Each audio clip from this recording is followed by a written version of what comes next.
Me sfulshori nga Kosova, Ylli Hoxha është një nga përforcimet më cilësore që ka bërë klubi Vllaznis vitet e fundit. 28 vjeçari me një karrierë të pasur në Ligën e Kosovës, atë të Finlandës dhe prej vitesh në Shqipëri do të ndihmojë shumë skuadrën, sidomos në fazën ofensive. Për Hoxhën të luash me Vllaznin është një kënaqësi e veçantë, pasi ky ekip është djepi i futbollit shqiptar.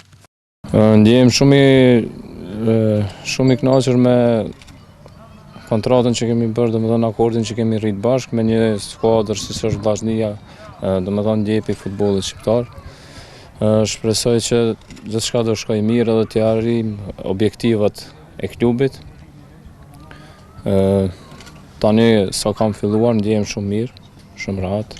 Ish futbollisti i Kukësit dhe së fundmi i flamurtarit ka disa probleme fizike, por beson se shumë shpejt do të kthehet në maksimumin e tij. Normal që ka marrë pas një pushimi pak më të gjatë edhe avash domethënë do po e marr vetë. Pikëspari dua të jap maksimumin tim, pastaj të jap më të mirën që është e mundshme nga vetja. Vitet e kaluara ai ka shkelur në tapetin e Loro Boriçit si kundërshtar, por tashmë Hoxha shpreh se është privilegj të luash me bluzën e Vllaznis. Është privilegj luash në stadium shumë i bukur me emër shumë të madh. Edhe shpresojmë që me këmbë të mbarë të fillojmë atë.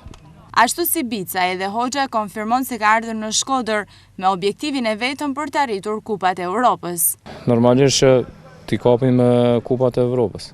Me Ylli Hoxhën dhe Ditmar Bicaj, Vllaznia është një skuadër thuajse kompletuar, por pengesa vetëm është mungesa e një sulmuesi, për të cilin drejtuesit e klubit këmbgulin se do të afrojnë shumë shpejt.